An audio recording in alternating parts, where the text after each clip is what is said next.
Good morning to all of you. मैं वेद सोनी और आज हम बेटा SM strategic management CA inter का सेकंड चैप्टर बिगिनिंग से स्टार्ट करेंगे। तो बड़े ध्यान से आप समझना उस चीज को। चैप्टर के अंदर बेटा दो फेज में हम चैप्टर को डिवाइड करेंगे। पोर्टफोलियो एनालिसिस, पोर्टफोलियो को एनालाइज करना, जिसके अंदर इंटरनल एंड एक्सटर्नल एनालिसिस, स्वॉट एनालिसिस, टाउज मैट्रिक्स, ग्लोबलाइजेशन, ये पार्ट अलग रहेगा। आज की इस वीडियो में हम अपर पार्ट करेंगे। ये वीडियो मैं ऑलरेडी डाल चुका हूँ, जिसके अंदर खूब सारी मैट्रिक्स हैं। बोस्टन कंसल्टिंग ग्रुप मैट्रिक्स है, एडीएल मैट्रिक्स है, एनोसॉफ मैट्रिक्स है, स्वॉट एनालिसिस है, टाउज मैट्रिक्स है, ग्लोबलाइजेशन है, लर्निंग कर्व है। तो ये टॉपिक ज्यादा इंपॉर्टेंट है, मोस्ट इंपॉर्टेंट है इसका सेकंड पार्ट, सेकंड फेज। तो चैप्टर 2 को हमने दो भागों में बांट लिया। फर्स्ट फेज, जो फर्स्ट फेज है बेटा, ये ओवर कंटेंट है। ओवर कंटेंट है मतलब इसके अंदर मार्क्स कम आते हैं, लेकिन इसके अंदर कवरेज ज्यादा दे रखी है। तो आपको उतना ही करना है जितना मैं आपको निशान लगवा के याद करवा दूं। आज के इस टॉपिक में हम क्या क्या पढ़ने वाले हैं, चलो करते हैं स्टार्ट। सबसे पहले पेपर में क्वेश्चन आ सकता है बेटा, कॉम्पिटिटिव स्ट्रेटजी क्या होती है। कॉम्पिटिटिव स्ट्रेटजी, अब यहाँ पे कई सारे कॉम्पिटिटिव वर्ड से बात आएंगी, मैं उनको एक बार बता दूं, आपको कंफ्यूज नहीं होना है। हम पढ़ेंगे कॉम्पिटिटिव स्ट्रेटजी, कॉम्पिटिटिव स्ट्रेटजी। एक पढ़ेंगे हम कॉम्पिटिटिव एडवांटेज क्या होती है, कॉम्पिटिटिव एडवांटेज। एक पढ़ेंगे हम कोर कॉम्पिटेंसी क्या होती है, core competencies. Competitive strategy, competitive advantage and core competency, तीनों का सार एक ही बात में हम पढ़ेंगे। क्या, ये मैं हूं और ये मेरे राइवल्स हैं। राइवल्स कौन है बेटा, कॉम्पिटिटर। कॉम्पिटिटर सामने वाले दुकानदार, अगर हिंदी में बोले तो। मुझे इनसे आगे कैसे निकलना है, मुझे इनसे आगे कैसे निकलना है, इनसे अपनी पोजीशन को बेटर कैसे बनाना है, इनसे लंबा लॉन्ग टर्म तक प्रॉफिट कैसे कमाना है, इन तमाम चीजों के लिए मुझे इनसे बेटर स्ट्रेटजी लगानी पड़ेगी। इसी को कॉम्पिटिटिव स्ट्रेटजी बोलते हैं। इसी को क्या बोलते हैं, कॉम्पिटिटिव स्ट्रेटजी। चलिए इसको बिट बाय बिट समझते हैं और स्टार्ट करते हैं। कॉम्पिटिटिव स्ट्रेटजी बेटा यहां से निशान लगाएंगे आप। ऑब्जेक्टिव ऑफ कॉम्पिटिटिव स्ट्रेटजी, जब हम कॉम्पिटिटर के लिए एक स्ट्रेटजी बनाते हैं, उसका एक ही ऑब्जेक्टिव होता है बेटे, क्या, मुझे जनरेट करनी है, क्या मिले मुझे, कॉम्पिटिटिव एडवांटेज। यहाँ पे ध्यान दें, कॉम्पिटिटिव स्ट्रेटजी से मुझे कॉम्पिटिटिव एडवांटेज मिलती है। मतलब मैं कंपटीटर से आगे निकलता हूँ, और जब मुझसे आगे निकलूंगा तो मेरा मार्केट शेयर बढ़ जाएगा और मैं कंपटीशन को बीट कर दूंगा और सबसे आगे निकल जाऊंगा। The objective of competitive strategy to generate, ताकि आपको क्या मिले, कॉम्पिटिटिव एडवांटेज मिले, मार्केट शेयर आपका बढ़े और आप कंपटीशन को बीट कर पाए। एक competitive strategy consist of moves to, इसके अंदर तीन बातें होती हैं। सबसे पहले आपको कस्टमर को अट्रैक्ट, कस्टमर आपकी तरफ अट्रैक्ट होने चाहिए। दूसरा, कंपटीशन का कैसा भी प्रेशर हो, चाहे लोकल लेवल का कंपटीशन हो, चाहे ग्लोबल लेवल का कंपटीशन हो, चाहे नेशनल लेवल का कंपटीशन हो, आप उसको होल्ड करने की क्षमता आपके अंदर आ जाए। और तीसरा, मार्केट के अंदर आपकी पोजीशन जो है वो पहले से मजबूत बन जाए, अगर आपके पास क्या होगी, कॉम्पिटिटिव स्ट्रेटजी होगी। तो यहां से इतना ही याद करना था, ये ज्यादा जरूरी है। कॉम्पिटिटिव लैंडस्केप, इसके आगे मोस्ट इंपोर्टेंट मार्क करना, कॉम्पिटिटिव लैंडस्केप क्या होता है। नॉर्मली लोग क्या करते हैं बेटे, ध्यान से सुनना, नॉर्मली लोग क्या करते हैं, कॉम्पिटिटर को पहचानना, ये मैं हूं, ये मेरे सामने वाले दुकानदार, जिनको राइवल्स भी कहते हैं और कॉम्पिटिटर भी कहते हैं। क्या कहते हैं, कॉम्पिटिटर्स भी कहते हैं। सिर्फ कॉम्पिटिटर को पहचान लेना ही काफी नहीं है कि वो भी यही काम करता है जो मैं करता हूं। सिर्फ कॉम्पिटिटर को पहचानना काफी नहीं है। कॉम्पिटिटिव लैंडस्केप, कॉम्पिटिटिव लैंडस्केप का क्या मतलब है, कॉम्पिटिटर के बारे में ए टू जेड जानना। अब जब भी पेपर में वर्ड लैंडस्केप आए, इसका मतलब बेटा कॉम्पिटिटर के बारे में ए टू जेड नॉलेज लेना। जैसे हमारे कॉम्पिटिटर का विजन क्या है, हमारे कॉम्पिटिटर का मिशन क्या है, हमारे कॉम्पिटिटर के पास मेन यूनिक कैपेबिलिटी क्या क्या है, उनका मार्केट बेस कितना है, हमारे कॉम्पिटिटर का मार्केट शेयर कितना है, हमारे कॉम्पिटिटर की कॉस्ट क्या है, हमारे कॉम्पिटिटर के फ्यूचर्स में क्या प्लान है। हर चीज का ए से लेके जेड तक एनालाइज कर लेना क्या कहलाता है, कॉम्पिटिटिव लैंडस्केप। सर ऐसा क्या हो गया है जो हम इस कंपटीशन के इतने पीछे पड़ गए। बेटा कंपटीशन एक बैटल है, अगर आपने इस बैटल पे ध्यान नहीं दिया तो ये कंपटीटर आपको उठा के बाहर फेंक देंगे। तभी तो वर्ड स्ट्रेटजी आता है, जो मैंने फर्स्ट क्लास में बताया था। स्ट्रेटजी पहले वर्ड युद्ध में यूज होता था, आजकल इसको कंपटीशन में यूज करते हैं। इट मींस वी कैन से जो कंपटीशन है वो इक्वल हो गया है किसके, बैटल के। तो लैंडस्केप का मतलब मैंने यहाँ पे समझाया, लैंडस्केप मीन्स बेटा कॉम्पिटिटर के बारे में ए से जेड तक जानना है, और मैंने इस पे मोस्ट इंपोर्टेंट लिखवा दिया। इसका मतलब यहाँ से क्वेश्चन हर दूसरे तीसरे अटेम्प्ट में बनता है, मोस्ट इंपोर्टेंट है। कॉम्पिटिटिव लैंडस्केप क्या है? एक ऐसा एनालिसिस है जिसमें हम अपने कॉम्पिटिटर को आइडेंटिफाई करते हैं कि हमारे डायरेक्ट कॉम्पिटिटर कितने और इनडायरेक्ट कॉम्पिटिटर कितने। इसके अलावा एट द सेम टाइम, देखिए बेटा, एट द सेम टाइम सिर्फ पहचानना काफी नहीं है, उनका विजन को जानेंगे, उनका मिशन के बारे में पता लगाएंगे, उनकी वैल्यू को पता लगाएंगे, उनकी मार्केट को पता लगाएंगे, उनकी स्ट्रेंथ को पता लगाएंगे, उनकी वीकनेस को पता लगाएंगे। ईच एंड एवरीथिंग सीखना ही क्या कहलाता है? Competitive landscape. इसलिए we can say it is a in depth investigation है। ये इन डेप्थ एनालिसिस है, किसका? हमारा नहीं, हमारे कंपटीशन का, हमारे कॉम्पिटिटर का, ताकि हमें कॉम्पिटिटर की स्ट्रेंथ और वीकनेस पता लग जाए। Bracket close. सर ये कॉम्पिटिटिव लैंडस्केप के ऊपर एक साइड में लिख लें A to Z analyse. A to Z analysis किसका? हमारा नहीं बेटे, ये ध्यान रखना, कॉम्पिटिटर का, कॉम्पिटिटर का। रियलिटी बाइट में रियलिटी वाले एग्जांपल दे रखी, किसी बुक के सुनी सुनाई नहीं दे रखी, यहाँ एग्जांपल दे रखा बेटा। हमारे यहाँ पे जो गाड़ियां चलती, मारुति कंपनी की चलती है, मारुति यहाँ पे लीडर है, लेकिन हुंडई कंपनी जिसकी क्रेटा है, i20 है, वो जबरदस्त बीट करने के चक्कर में रहता है किसको? मारुति कंपनी को। और आने वाले टाइम में हो सकता है बीट कर भी दे, क्योंकि वो कॉम्पिटिटिव लैंडस्केप, वो मारुति को इन डेप्थ एनालिसिस करता है, इसके कौन से प्रोडक्ट हैं, इसकी कौन सी गाड़ी चलती है, इंडिया में क्यों बिक रही है, उसका पूरा एनालाइज करके अपना अपना क्या व्हीकल उतारता है। इसलिए हुंडई मारुति के बहुत नजदीक है। लेकिन जो महिंद्रा है, एंड महिंद्रा है, टोयोटा है, होंडा है, ये बहुत पीछे है, क्योंकि इनका कॉम्पिटिटिव लैंडस्केप क्या है? वीक है। सर कॉम्पिटिटर के बारे में ए टू जेड जानना हो तो हमें क्या करना पड़ेगा? आपको स्टेप करने पड़ेंगे, step to understand the competitive landscape. अपने दुकानदार के बारे में, अपने पड़ोसी के बारे में ए टू जेड जानना है तो आप ये स्टेप फॉलो करो, मोस्ट इंपोर्टेंट स्टेप है एग्जाम के लिए। फर्स्ट, सबसे पहले तो पहचानो हमारा कॉम्पिटिटर है कौन। पहला स्टेप क्या है? Identify the competitor. Okay sir. Sir पहचान में आने के बाद, अब सिर्फ पहचान का मतलब उसका नाम पता लग जाए, आपको उसकी लोकेशन पता लग जाए, उसके बाद आपको उसको अंडरस्टैंड करना है। अंडरस्टैंड में मतलब क्या है? वो किस प्रोडक्ट के अंदर डील करता है, क्या सर्विस के अंदर डील करता है, उसके पास क्या क्या प्रोडक्ट्स, किन वैरायटी की प्रोडक्ट एंड सर्विसेज हैं। उसके बाद बहुत सारे प्रोडक्ट में से कुछ उसके मेन प्रोडक्ट होंगे जो उसकी स्ट्रेंथ होंगी।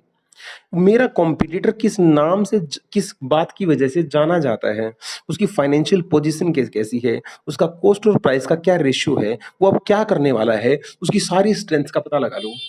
सर अब क्या करें? पक्का मेरे कॉम्पिटिटर की कोई ना कोई वीकनेस भी होगी, हर बंदे की होती बेटा। वीकनेस से ही कॉम्पिटिटर को तोड़ा जाता है, यहीं से वीकनेस, सॉरी, कॉम्पिटिटर को हराया जाता है। तो अपने कॉम्पिटिटर की वीकनेस पता कर लो। पांचवा, सारी अब तक की इंफॉर्मेशन को इकट्ठा करके एनालाइज करो। इकट्ठा करके एनालाइज करने के बाद आपके पास कंक्लूजन आएगा, वो कंक्लूजन कहलाएगा क्या? Competitive strategy. क्या कहलाएगा? Competitive strategy. चलिए सर, इन स्टेप्स को एक बार रिपीट करवा सकते हो? बिल्कुल करवा सकता हूँ बेटा, फिर से देखो। सबसे पहले कंपटीटर को पहचानना, आइडेंटिफाई द कंपटीटर। उसके बाद उसको आइडेंटिफाई करने के बाद अंडरस्टैंड करना है, फिर उसकी स्ट्रेंथ पता लगानी है, फिर उसकी वीकनेस पता लगानी है, फिर सारी इंफॉर्मेशन को इकट्ठा करके एनालाइज करना है। ओवर। अब बेटा कॉम्पिटिटिव लैंडस्केप हो गया खत्म। अब कुछ बड़ा स्टार्ट कर रहे हैं, तो बड़े ध्यान से सुनना, पहले इसके बारे में सुन लो क्या स्टार्ट करने जा रहे हैं। अब हम स्ट्रेटेजिक एनालाइज करेंगे, स्ट्रेटेजिक एनालाइज करेंगे हम। अच्छा सर, स्ट्रेटेजिक एनालिसिस दो पार्ट में डिवाइडेड है। ये बहुत बड़ा एनालाइज कर रहे हैं हम, छोटा मोटा नहीं। स्ट्रेटेजिक एनालिसिस दो पार्ट में डिवाइडेड है।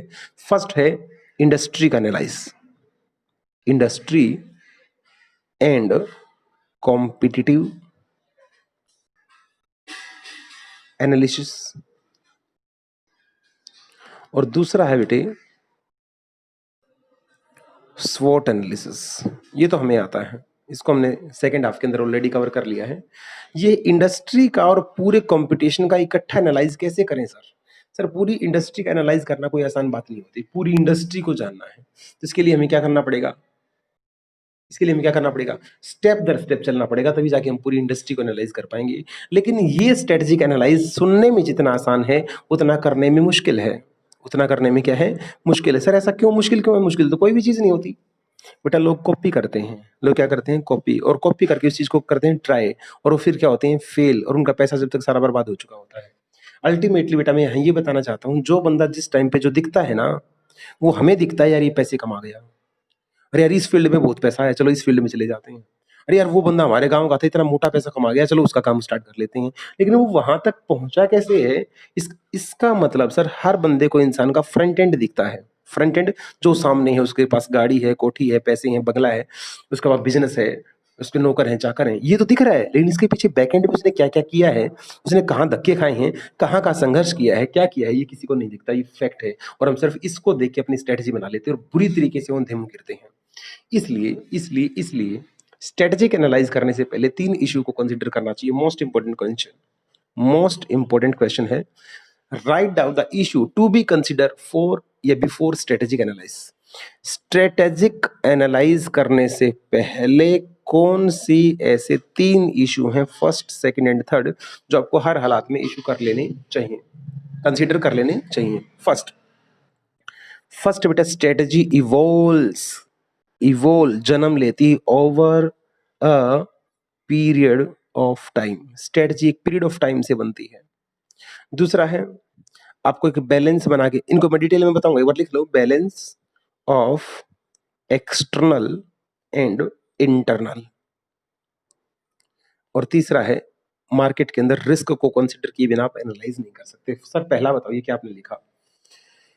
किसी भी कंपनी की किसी भी कॉम्पिटिटर की जो स्ट्रेटजी होती है उसको कॉपी पेस्ट मत किया करो। वो स्ट्रेटजी जो आज तुम्हें दिख रही है वो एक दिन का नजारा नहीं है, वो एक दिन की मेहनत नहीं है, वो छोटे छोटे बहुत सारे रूटीन डिसीजन का नतीजा है।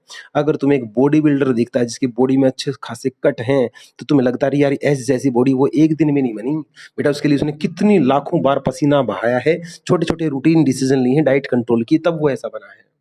कल को तुम चार्टर्ड अकाउंटेंट बन जाओगे, सीए बन जाओगे, लोगों को लगेगा सीए बना हुआ है, लेकिन सीए बनने में कितना टाइम तुमने लगा दिया, तुम्हारे टीचर्स का, तुम्हारे पेरेंट्स का, तुम्हारे फ्रेंड्स का, तुम्हारा कितना कंट्रीब्यूशन है, किसी को नहीं दिखता। तो पहले चीज बोलता है, strategy evolves period of time. किसी की स्ट्रेटजी कॉपी करो तो उससे पहले ये सोच लिया करो कि एज इट इज कॉपी नहीं करना है, ये धीरे धीरे स्ट्रेटजी बनी होगी, तो बैक एंड पार्ट को जरूर देखना है। दूसरा पॉइंट, लोग बैलेंस बना के नहीं चलते, बुरी तरीके से फेल होते हैं। बैलेंस किसके अंदर? हमारे अंदर। हमारे को बोलना है इंटरनल, हमारे को क्या बोलना बेटा? इंटरनल। और बाहर क्या है? एक्सटर्नल। लोग पता है क्या चाहते हैं बेटा? ध्यान से समझना, बहुत ही सिंपल में। लोग चाहते हैं जैसा मुझे चाहिए बाहर बिल्कुल वैसा ही मिलना चाहिए, नहीं तो मैं काम नहीं करूंगा। अरे यार, ऐसा परफेक्ट बैलेंस अगर तुम मांगना स्टार्ट करोगे तो कभी जिंदगी में काम नहीं चलेगा। अभिषेक बच्चन की शादी ऐश्वर्या राय से हुई है, क्या वो दोनों एक जैसे सुंदर हैं? नहीं जी नहीं। अगर परफेक्ट जोड़ी ढूंढेंगे तो मिलेगी ही नहीं। तो क्या ढूंढना पड़ता है? वर्केबल बैलेंस होता है बेटा, वर्केबल। काम चलाना पड़ता है, कॉम्प्रोमाइज करना पड़ता है लाइफ में सक्सेस के लिए। सर कैसे? जैसे कोई बच्चा बोलता है मैं सीए का कोर्स जब ज्वाइन करूंगा, जब उसके अंदर टैक्स ना हो। एक तो उसके अंदर टैक्स खत्म हो जाए और इसके अंदर एक ऑडिट सब्जेक्ट खत्म हो जाए। अगर ये दो हट जाए ना तो मैं सीए का कोर्स कर लूं। मतलब वो क्या चाह रहा है? वो जैसा वो चाह रहा है उसको वैसा ही परफेक्ट बैलेंस चाहिए। किसके साथ? सीए कोर्स के साथ। ऐसा होगा नहीं, वो सीए बनेगा नहीं। तो आपको क्या करना पड़ेगा? एडजस्टमेंट। इसको क्या बोलते हैं? Workable balance. क्या बोलते हैं बेटा इसको? Workable balance. तो आपको जिंदगी में कामयाब होने के लिए वर्केबल बैलेंस बनाना पड़ेगा। तीसरा, रिस्क। जब भी किसी धंधे में जाओ तो एकदम उसको कॉपी मत किया करो, उसके रिस्क भी देख लिया करो। फ्रंट एंड मत देखा करो, उसके पीछे के रिस्क भी देखा करो। रिस्क दो टाइप के हो सकते हैं। कौन से? शॉर्ट टर्म और लॉन्ग टर्म। और दूसरा पार्ट अगर बोलूं तो एक्सटर्नल रिस्क और इंटरनल रिस्क।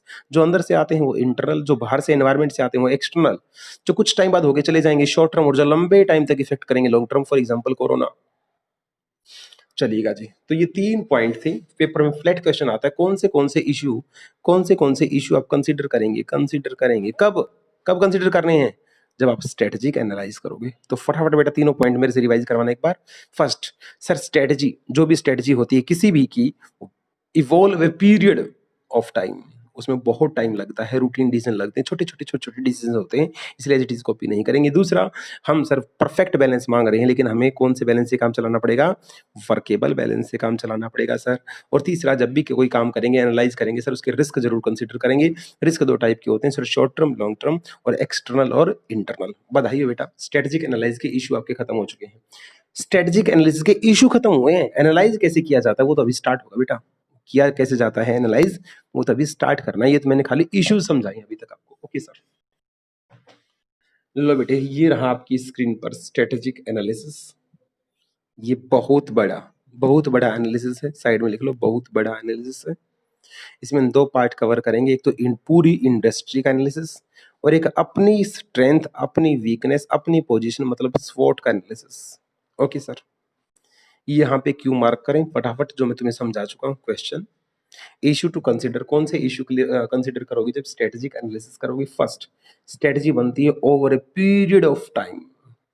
देखो, an important aspect of strategic analysis this, किसी की भी जो स्ट्रेटजी होती है वो रूटीन डिसीजन से जन्म लेती है।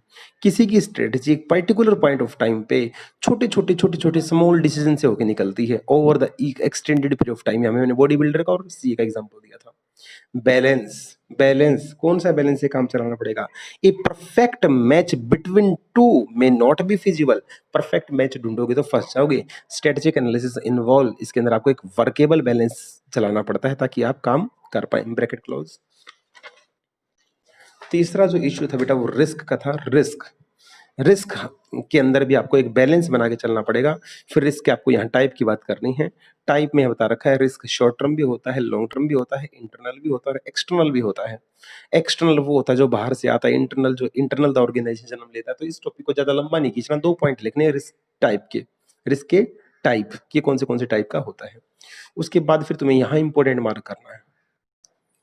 इस चार्ट को समझना ये क्या है। सर जब मैंने एक्सटर्नल एनवायरनमेंट को एनालाइज किया, एक मैंने अपने अंदर झांक के देखा। जब एक्सटर्नल को एनालाइज करते हो तो बेटा क्या आते हैं बाहर से? अपॉर्चुनिटी या थ्रेट निकल के आते हैं। और जब तुम अंदर झांक के देखते हो तो क्या निकल के आती है? स्ट्रेंथ निकल के आती है, वीकनेस निकल के आती है। जी सर, अपॉर्चुनिटी, थ्रेट और स्ट्रेंथ, वीकनेस, इनको आपस में कंबाइन एनालाइज करोगे तो पता सामने क्या आएगा? कई सारी स्ट्रेटजी आ जाएंगी, कई सारी स्ट्रेटजी आ जाएंगी। उनमें से बेस्ट को सिलेक्ट करना है। सिलेक्ट करने के बाद उसको इंप्लीमेंट करना है और इंप्लीमेंट करने के बाद उसको लगातार रिव्यू करना है। ये हो गया जी ओवर। स्ट्रेटेजिक एनालाइज के बाद हम कहाँ पे पहुंचे? हम बेस्ट स्ट्रेटजी पे पहुंच गए जिसको हमने इंप्लीमेंट कर दिया। फिर बता देता हूँ, बाहर से आती है अपॉर्चुनिटी, थ्रेट, अंदर से आती है स्ट्रेंथ, वीकनेस। दोनों को इकट्ठा एनालाइज करेंगे, बाहर क्या निकल के आएगी? स्ट्रेटजी। लेकिन कई सारी आ जाएंगी, ऑल्टरनेटिव्स आ जाएंगे कई सारे। अब इनमें से बेस्ट सिलेक्ट करना है, उसको इंप्लीमेंट करना, फिर उसको रिव्यू करना है। ओके, ये पूरा पीरियड काट दो जो ओवर कंटेंट यहाँ पे बना रखा है। अब वो पहला एनालिसिस हम स्टार्ट करेंगे जो मैंने बताया था कि हमें पूरी इंडस्ट्री को एनालाइज करना है तो कैसे करना है। उसका सबसे पहला पॉइंट, जो पहला स्टेप है उसमें आपको क्या देखना पड़ेगा? फेज कह लूं, स्टेप कह लूं, कुछ भी कह लूं। स्टेप नंबर 1 या पॉइंट नंबर 1 में आपको चेक करना है dominant economic feature of the industry. बेटा हेडिंग के अकॉर्डिंग क्वेश्चन को रटना नहीं है, समझना है। जैसा हेडिंग होगा वैसा। अगर मैं आपको बोल दूं, बिल्कुल प्रैक्टिकल टॉपिक है, ऐसी बात नहीं है। अगर मैं बोल दूं मेरे छोटे भाई को, ले भाई 50 लाख रुपए तेरे हिस्से में आते, कितने रुपए? 50 लाख रुपए, और जा जी ले अपनी जिंदगी। सिमरन अब लौट के, मतलब मेरे भाई को बोल दिया, सिमरन अब लौट के वापस घर में बताना, जो तेरा हिस्सा बनता था दे दिया, अब तू इसको जहां मर्जी लगा। अब मेरे भाई के पास सिर्फ 50 लाख रुपए हैं, दोबारा उसको कुछ मिलेगा नहीं, तो उसको ये पैसे किसी अच्छी जगह पे इन्वेस्ट करने पड़ेंगे। अगर उसका ये डिसीजन गलत हो गया, अगर उसका ये डिसीजन गलत हो गया तो जिंदगी भर रोएगा। सर एक आम आदमी भी पैसे लगाने से पहले, इन्वेस्ट करने से पहले ये तो देखता होगा ना क्या? अरे ये नॉर्मली हम रूटीन में एनालिसिस करते हैं। जैसे मेरे को अगर दुकान बनानी है, कहीं पे कोई शॉप स्टार्ट करनी है, कोई बिजनेस स्टार्ट करना है, तो मैं क्या देखूंगा? कौन सी इंडस्ट्री में स्टार्ट करूं? सर इंडस्ट्री तो बहुत सारी, कोई टाटा इंडस्ट्री, मोटर इंडस्ट्री है, कोई शेयर्स इंडस्ट्री है, कोई सीमेंट इंडस्ट्री है, कोई स्टील इंडस्ट्री है। तो सर कौन सा बिजनेस करें? सबसे पहले उस देखेंगे उस इंडस्ट्री के अंदर रिस्क कितना है, उस इंडस्ट्री के अंदर कॉम्पिटिटर कितने हैं। कॉम्पिटिटर का पता करने के बाद उसमें कंपटीशन का लेवल क्या है, मतलब लोकल लेवल पे कंपटीशन है, नेशनल लेवल पे कंपटीशन है, या ग्लोबल लेवल पे कंपटीशन है। फिर देखूंगा उस इंडस्ट्री के अंदर कितनी वैरायटी के प्रोडक्ट हैं, कितनी वैरायटी के प्रोडक्ट उसके अंदर बनते हैं। फिर देखूंगा उस इंडस्ट्री के अंदर कौन सी टेक्नोलॉजी यूज होती है, वो जल्दी से चेंज होती भी है या नहीं होती। उस इंडस्ट्री के अंदर कितना बजट है, कितना पैसा मुझे लगाना पड़ेगा, उसके अंदर मेरे को कितनी रिटर्न मिलेगी। सारी बातें सोचने के बाद इंसान पैसा लगाता है, और वो पैसा उस इंडस्ट्री में लगाएगा, वो पैसा उस इंडस्ट्री में लगाएगा जहां ग्रोथ होती होगी। क्या दिखेगी? ग्रोथ। तो अब सर ये कैसे पहचाने? इन सारे पॉइंट्स को एनालाइज करके हम पहचान सकते हैं क्या ग्रोथ है धंधे में या नहीं है। फॉर एग्जाम्पल बेटा, अगर किसी ने टेलीविजन बनाने की कंपनी अगर लगाई है, तो बंदा कुत्ते की मौत मरेगा। सर क्यों? क्योंकि आज आने वाले टाइम में टेलीविजन कोई नहीं दिखेगा, उसकी जगह एलसीडी, फिर उसके बाद एलईडी, फिर उसके बाद अल्ट्रा एलईडी आ गई है। सर हम रेडियो बनाएंगे आज से, बेटा रेडियो का जमाना खत्म हो चुका है। सर हम घड़ी बनाने का काम स्टार्ट करेंगे, सर बेटा ये जमाना खत्म हो चुका है। एक बच्चा कह रहा है मैं टॉर्च बनाने की फैक्ट्री लगाऊंगा, खत्म हो चुका है, क्योंकि ये ऑब्सलीट काम हो चुके हैं। सर सर सर मैं हेल्थ इंडस्ट्री में काम करना चाहता हूँ। जिंदगी भर फेल नहीं हो सकती बेटा, फेल नहीं हो सकती, क्योंकि लोग बीमार पड़ेंगे, ये कन्फर्म है, ये कन्फर्म है। सर मैं मोटर्स इंडस्ट्री में जाना चाहता हूँ। लोग बेटा गाड़ियां लेंगे ही लेंगे, एक जिसके पास वो दो लेगा, दो जिसके पास वो चार लेगा। इसका मतलब हमें वहां पैसा लगाना चाहिए जहाँ पे डोमिनेंट फीचर्स हैं, मतलब जिस इंडस्ट्री के अंदर ग्रोथ है, पैसा वहां लगाना चाहिए, अदरवाइज आप फेल हो जाएंगे। अब ये बात अगर आपको समझ में आ गई, ये बहुत लोकल एनालिसिस है। आपके पापा ने कहीं दुकान करनी, दुकान करने से पहले क्या देखेगा, वहां पे और दुकान है या नहीं, वहां पे और दुकान है या नहीं, और कितने बंदे बैठे हैं, उनने कितना पैसा लगा रखा है, उनमें किस टाइप का कंपटीशन है, वहां का माहौल कैसा है, वहां पर रिस्क कितना है, वहां पे रिटर्न कितना है, ये सारी चीज जांचना ही क्या कहलाता है, इंडस्ट्री एनालिसिस कहलाता है। दिक्कत कहाँ है? फर्स्ट एनालिसिस हमारा कंप्लीट हो गया। ये कैसे पता लगाएं उस इंडस्ट्री के अंदर डोमिनेंट इकोनॉमिक फीचर्स हैं, उस इंडस्ट्री का साइज नेचर पता करो, उसमें कंपटीशन देखो, लोकल लेवल पे है, रीजनल पे है, नेशनल लेवल पे है, इंटरनेशनल लेवल पे है, उसके अंदर ग्रोथ रेट कितनी है, वहां पे नंबर ऑफ राइवल कॉम्पिटिटर कितने हैं, कॉम्पिटिटर का शेयर कितना है, वहां पे बायर कितने हैं, बायर का साइज क्या है, डिस्ट्रीब्यूशन वहां पे चैनल क्या रहेगा, उस इंडस्ट्री के अंदर टेक्नोलॉजी कौन सी यूज होती है। तो ये तमाम बातें जाननी, वहां पे ट्रांसपोर्टेशन, मार्केटिंग, एडवर्टीजमेंट का क्या मोड रहेगा, उस धंधे के लिए कैपिटल रिक्वायरमेंट कितनी रहेगी, रिटर्न्स कितनी आएगी, इंडस्ट्री प्रॉफिट रेशियो क्या बोलती है, एटसेट्रा एटसेट्रा। दूसरा आ गया nature and strength of competition. Step two में क्या आ गया, इंडस्ट्री को एनालाइज कर रही हो, हाँ जी सर। इंडस्ट्री को देखने के बाद आपको देखना पड़ेगा कंपटीशन की स्ट्रेंथ कितनी है। इसके इसके लिए आपको पोर्टर, पोर्टर एक बंदा है बेटा, पोर्टर, PORTER, पोर्टर के 5 फोर्सेस मॉडल पढ़ेंगे, 5 फोर्सेस मॉडल। तो इसको हम डिटेल में करेंगे, यहाँ तो छोटा सा दे रखा है, यहाँ लिख भी रखा होगा, देखो ये रहा। पोर्टर के 5 फोर्सेस मॉडल बड़े यूजफुल हैं कंपटीशन को एनालाइज करने के लिए। तो बेटा इस पे पेंडिंग लिखो, इसको वहीं से करेंगे जब मैं पोर्टर की 5 फोर्सेस मॉडल कराऊंगा, तो ये ऑटोमेटिकली हो जाएगा आपका। तीसरा तीसरा आपको देखना है, पूरी इंडस्ट्री को एनालाइज कर रहे हैं तो देखना पड़ेगा उस इंडस्ट्री में चेंज आते हैं, ट्रिगर ऑफ चेंज, और वो चेंज किस वजह से आते हैं, कुछ ड्राइविंग फोर्सेस की वजह से आते हैं। अब ये ड्राइविंग फोर्सेस क्या होती हैं, पेज पलटो, पेज पलटो, थोड़ा सा समझा देता हूँ ड्राइविंग फोर्सेस क्या होती है। सर टॉपिक का नाम था trigger of change, trigger of change. Driving, driver जैसे गाड़ी को जहां ड्राइव करता है गाड़ी उसी तरफ चली जाती है। तो इस एनवायरनमेंट में ऐसा क्या है, मतलब कौन सी ऐसी चीजें हैं जो पूरी मार्केट को अपने हिसाब से लेके चली जाती हैं। ड्राइविंग फोर्सेस कौन से ऐसे फैक्टर हैं, कौन से ऐसे फैक्टर जिस पूरी मार्केट को ड्राइव कर रहे होते हैं। तो दो टाइप के होते हैं, कुछ पर्टिकुलर या स्पेसिफिक भी कह सकते हैं, स्पेसिफिक ड्राइविंग फोर्सेस। एक होते हैं मोस्ट कॉमन, मोस्ट कॉमन मतलब जनरल ड्राइविंग फोर्सेस, ऐसे इवेंट जो सबको इम्पैक्ट करते हैं, जिनसे पूरी मार्केट चेंज हो जाती है, जिससे एनवायरनमेंट में चेंज आता है, जो इफेक्ट करते हैं पूरे एनवायरनमेंट को, उनको ड्राइविंग फोर्सेस बोलते हैं।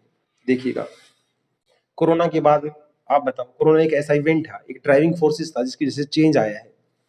अब देखो चेंज किसकी वजह से आता है, तो यहाँ पे क्यू मार्क करेंगे आप, Q. Most common driving forces कौन से हैं, मोस्ट कॉमन ड्राइविंग फोर्सेस कौन से हैं, देखिएगा एक बार।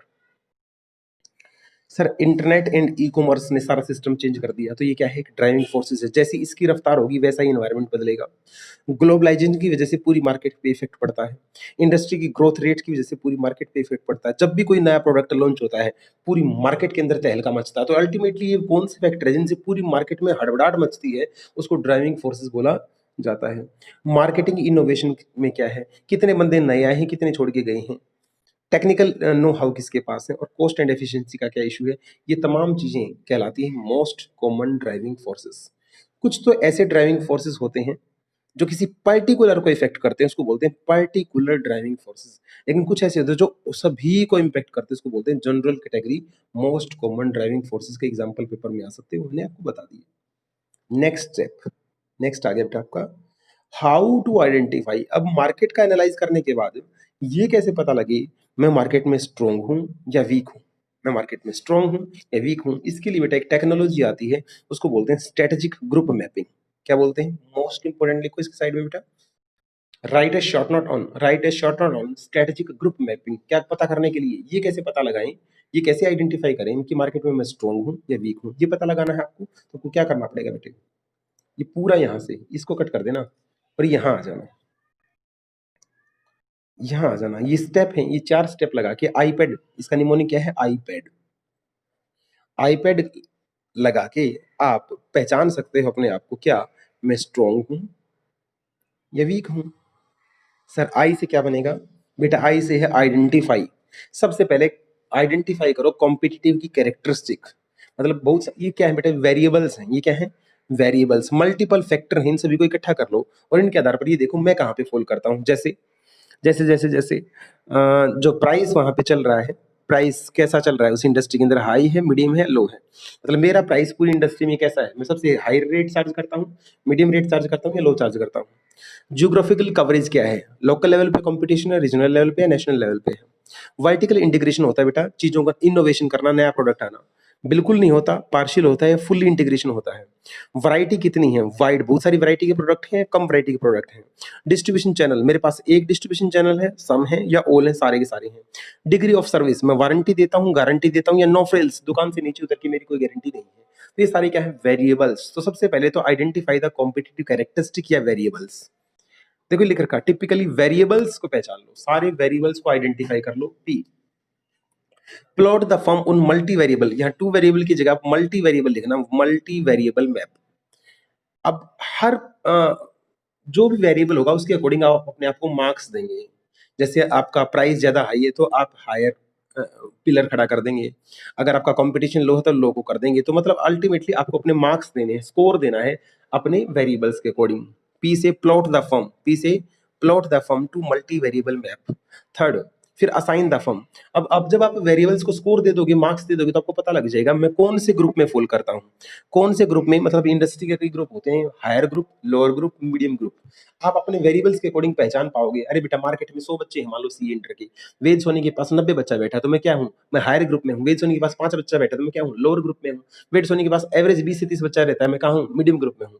तो आप कौन से ग्रुप में जाते हैं उसमें अपने आप को क्या कर लो, असाइन कर लो। और असाइन करने के बाद सर्कल ड्रॉ कर लो, ड्रॉ द सर्कल, ताकि प्रपोर्शनेट निकल जाए। प्रपोर्शनेट निकल जाए मतलब पूरी इंडस्ट्री ने जितना कमाया है उसमें से आपका हिस्सा कितना है। सर पूरी इंडस्ट्री ने कमाया 1 लाख रुपए और उसमें से 70% अकेला वेद सोनी ने कमाया। ये साफ दिख रहा है मैं इंडस्ट्री में क्या हूँ, स्ट्रॉन्गेस्ट पोजीशन पे हूँ। इसका रिवर्स कर लो, पूरी इंडस्ट्री ने कमाया 1 लाख रुपए और वेद सोनी ने कमाया 0.7% या सिर्फ 7%, 7,000 रुपए, तो मैं वीकेस्ट पोजीशन पे हूँ। तो आईपैड, आईपैड को फिर से लिख लो, मैं आपको बता दूं क्वेश्चन आने के चांसेस पूरे पूरे हैं। स्ट्रेटेजिक ग्रुप मैपिंग क्या होता है, स्ट्रेटेजिक ग्रुप मैपिंग क्या होता है। सर ये एक टेक्निक है जिसमें ये पता लगाया जाता है आप स्ट्रॉन्गेस्ट हो या वीकेस्ट हो कहाँ, इंडस्ट्री के अंदर। इसके लिए आपको आईपैड लगाना पड़ेगा। सर आईपैड क्या बोलता है, सबसे पहले आई फॉर, जल्दी बोल बेटा, आई फॉर आइडेंटिफाई करो, identify the competitive variables. Variables में क्या कहते हैं, प्राइस क्या रखोगे, कवरेज क्या रखोगे, वैरायटी कितनी रखोगे, कंपटीशन कैसा होगा, etcetera etcetera. I P for plot the form, plot the form on multi variable map. अलग अलग कैरेक्टरिस्टिक के आधार पर मुझे अपने को स्कोर देना है। ए असाइन, असाइन करना है मुझे। क्या असाइन का मतलब होता है आप कौन से ग्रुप में आते हैं, तो आपको उसी ग्रुप में डालना है। जैसी आपकी स्कोरिंग है तो सेम ग्रुप में आपको अपने आप को असाइन कर देना है। और लास्ट में D, D for draw the circle, circle draw करना है। सर्कल ड्रॉ करके आपको ये पता लग जाएगा पूरी इंडस्ट्री का जो रेवेन्यू है, पूरी इंडस्ट्री का रेवेन्यू जो है उसमें से मेरा प्रोपोर्शन कितना है, मेरा प्रोपोर्शन कितना है। बेटा ये थी टेक्निक स्ट्रेटेजिक ग्रुप मैपिंग की, ये हमारा हो गया complete. Likely strategic moves of rival, इसको आप कट कर सकते हो। इसकी एक लाइन पढ़ा देता हूँ, कहता है आपको एक चीज और भी ध्यान में रखनी चाहिए, अपने घर में झांकने से पहले पड़ोसी के घर में झांकना पड़ेगा। मतलब अपनी दुकान पे क्या हो रहा है उससे ज्यादा आपको अवेयर रहना पड़ेगा पड़ोसी के घर पे क्या हो रहा है। अनलेस जब तक एक बिजनेस अटेंशन पे नहीं करता, what competitor are going to do, वो मेरा कॉम्पिटिटर क्या करने वाला है, इट एंड अप, वो बर्बाद हो जाएगा। वो ऐसे लड़ रहा है जैसे एक बैटल के अंदर अंधा आंखों पर पट्टी बांध के उड़े जा रहा है, ऐसे तो खतरनाक हो जाएगा। ये बोलता है स्ट्रेटेजिक मूव्स आपके कॉम्पिटिटर्स क्या लेने वाले हैं उसको आपको एनालाइज करना है। यहाँ से कोई क्वेश्चन नहीं बनता, इसलिए मैंने इसको क्या कर दिया, कट कर दिया। लास्ट, केएसएफ क्या होता है, बहुत इंपॉर्टेंट है बेटा। केएसएफ की इफेक्ट, ये अलग से सेपरेट क्वेश्चन यहाँ से पूरा जन्म ले सकता है केएसएफ, और बहुत बार आया भी है। अब हम केएसएफ को समझते हैं, केएसएफ क्या है। केएसएफ समझने के बाद हमारा, केएसएफ के बाद ये टॉपिक ऑलरेडी हो जाएगा, फिर हम कोर कॉम्पिटेंस पे आएंगे, यहाँ से दूसरी वीडियो बनाएंगे। चलिएगा सबसे पहले समझते हैं केएसएफ क्या है। सर KSF की फुल फॉर्म बताओ, KSF क्या होता है, या इसकी दूसरी वीडियो बनाओ बेटा? चलो इसी में करवा देता हूँ। KSF है की सक्सेस फैक्टर, की सक्सेस फैक्टर। आपकी सक्सेस के अंदर आपको बेटा अगर मार्केट में सक्सेस मिली है तो उसके पीछे सबसे बड़ा फैक्टर क्या है? सबसे बड़ा फैक्टर क्या है? कौन सी ऐसी यूनिक चीज है, कौन सी ऐसी यूनिक चीज है जिसने आपको सक्सेस दिलवाई है? उसी को की सक्सेस फैक्टर बोलते हैं। मजे की बात, ये हर इंडस्ट्री के अलग अलग होते हैं, ये सभी इंडस्ट्री की सेम नहीं होते, ये वेरी करते हैं। वेरी मतलब अलग अलग होते हैं, इंडस्ट्री टू इंडस्ट्री, ये हर इंडस्ट्री के क्या होते हैं, अलग अलग होते हैं। और ये मेरे भी, अगर मेरे भी हैं तो ओवर द टाइम चेंज होते चले जाते हैं। सर KSF का मतलब बताओ। जैसे बेटा जो, जैसे मान लो पिज्जा हट है, इसमें टाइम से डिलीवरी देना बहुत जरूरी होता है। टेस्ट प्लस टाइम से डिलीवरी, तो डिलीवरी क्या है यहाँ पे, KSF है। सर बैंक में जाते हैं, बैंक में जाते हैं तो कस्टमर का सॉल्यूशन टाइमली होना चाहिए। अगर एक कस्टमर सुबह लाइन में लगा था, शाम तक नंबर नहीं आया, तो बेटा बैंक का KSF गिर जाएगा और वो बैंक सक्सीड नहीं कर पाएगा। सर स्कूल का KSF क्या है? स्कूल का KSF उसका रिजल्ट, वहाँ पढ़ाने की टेक्नोलॉजी कैसी है, वहाँ कैसे पढ़ाते हैं, किस तरीके से सिखाते हैं। तो हर बिजनेस का अपना अलग अलग KSF होता है। अगर किसी के पास ये की सक्सेस फैक्टर नहीं है तो बेटा वो कामयाब नहीं हो सकता। तो KSF हम कैसे याद करेंगे? KSF वो रूल है, KSF तो वो चीज है जिसको जो फॉलो करेगा, जिसको जो फॉलो करेगा उसी को मिलेगी क्या, सक्सेस, उसी को सक्सेस मिलेगी। सर एक बात और बताओ, ये कैसे पता लगे कि हमारे पास भी कोई KSF है या नहीं? ये कैसे पता लगेगा? तीन चीजों के आंसर देने पड़ेंगे बेटा आपको और आपका आंसर आ जाएगा। ये तीन चीजें, तीन टेस्ट अपने आप के ऊपर लगाओ और आपको पता लग जाएगा आपके अंदर KSF है या नहीं। फर्स्ट पॉइंट, किस बेस पे, on what basis, on what basis, किस बेस पे कस्टमर हमें सिलेक्ट कर रहा है?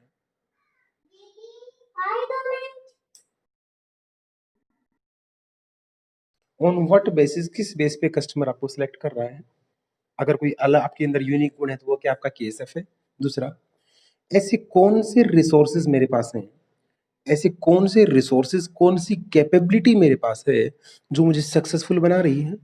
उस कैपेबिलिटी को पहचानो, वही कैपेबिलिटी आपके लिए क्या है, KSF है। और तीसरा पॉइंट बेटा ध्यान से सुनना, और ऐसा कौन सा गुण, कौन सा गुण मेरे अंदर है जो मेरे राइवल के पास नहीं है, और प्लस जो मुझे सस्टेनेबल, जब भी ये वर्ड आपको दिखे ना बेटा सस्टेनेबल, इसका मतलब होता है over the time, long term, over the time.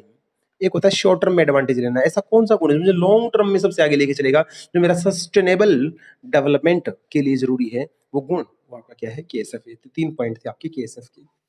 फटाफट एक बार समझते हैं KSF क्या है, याद करिएगा KSF क्या है। यहां से ब्रैकेट स्टार्ट कर लो बेटा। KSF are the very nature, ये पहली बात इंपॉर्टेंट होते हैं सभी फॉर्म, सभी इंडस्ट्री के लिए, बट इनका नेचर वेरी होता है, मतलब ये अलग अलग होते हैं। दूसरा पॉइंट, KSF वो रूल होते हैं, KSF वो रूल होते हैं जिनको जो कंपनी भी फॉलो करेगी वो फाइनेंशियली एंड कॉम्पिटिटिव सक्सेसफुल हो जाएगी। तीन क्वेश्चंस का आंसर देके, तीन क्वेश्चन का आंसर देके आप ये पता लगा सकते हो क्या मेरी कंपनी के अंदर KSF है या नहीं। First, on what basis, what basis के, किस बिहाफ पे कस्टमर मुझे सेलेक्ट कर रहा है, एक पॉइंट। ऐसे कौन से रिसोर्सेज, कौन सी कंपिटिटिव कैपेबिलिटी है जो मेरे पास हैं जो मुझे सक्सेसफुल बना रही हैं। और तीसरा, ऐसा कौन सा, what does it take for seller, ऐसा कौन सा गुण मेरे पास है जो मुझे सस्टेनेबल कॉम्पिटिटिव एडवांटेज दे रहा है। नेक्स्ट पेज पे बेटा आप सीधे नीचे आएंगे, ऊपर आपको कुछ नहीं करना। यहाँ KSF इंडस्ट्री दर इंडस्ट्री अलग अलग हो सकते हैं, और सेम इंडस्ट्री के अंदर भी ओवर द टाइम में KSF क्या हो सकते हैं, चेंज हो सकते हैं। हर इंडस्ट्री के पास तीन या चार ही की फैक्टर हो सकते हैं, की सक्सेस फैक्टर हो सकते हैं, ज्यादा गुण नहीं होते। यूनिकनेस दो या तीन चीजों में हो सकती है, हर चीज में यूनिकनेस नहीं आ सकती है। तो यहाँ से इतना आपको याद करना था। इस टॉपिक को आप दोबारा से याद नहीं करेंगे, टॉपिक डुप्लीकेशन में है। सर कैसे? सबसे पहला एनालिसिस जो हमने किया था वो क्या था, dominant economic feature of industry. Industry को पहचानो, किस इंडस्ट्री कैसी है। अब की बार बोल रहा है ये कैसे पहचानेंगे उस इंडस्ट्री में पैसा कितना है, उसके अंदर फाइनेंशियल अट्रैक्टिवनेस है या नहीं। फिर से वही बातें आएंगी, उस इंडस्ट्री का साइज, उस इंडस्ट्री में करंट में कितना प्रॉफिट चल रहा है, और वहां पे कितने लोगों ने कितना पैसा लगा रखा है। तो अल्टीमेटली सेम उसमें अनसर्टेनिटी कितनी है, वहां क्या क्या प्रॉब्लम आ सकती है, वहां पे रिस्क कितना है। तो डुप्लीकेशन टॉपिक है, तो first analysis he dominant economic feature of industry, copy paste कर देना, इसके पॉइंट्स ऑटोमेटिकली बेटा हो जाएंगे। नेक्स्ट वीडियो में मैं स्टार्ट कराऊंगा आपको कोर कंपिटेंस, नेक्स्ट वीडियो में स्टार्ट करूंगा कोर कंपिटेंस का टॉपिक। तो हमने यहाँ पेज नंबर 2 कोर कंपिटेंस से पहले पहले वाला सारा टॉपिक कर लिया है, जिसमें हमने स्ट्रेटेजिक एनालिसिस के सारे स्टेप सीख लिए, कॉम्पिटिटिव लैंडस्केप क्या होता है और इन कॉम्पिटिटिव स्ट्रेटजी क्या होती है।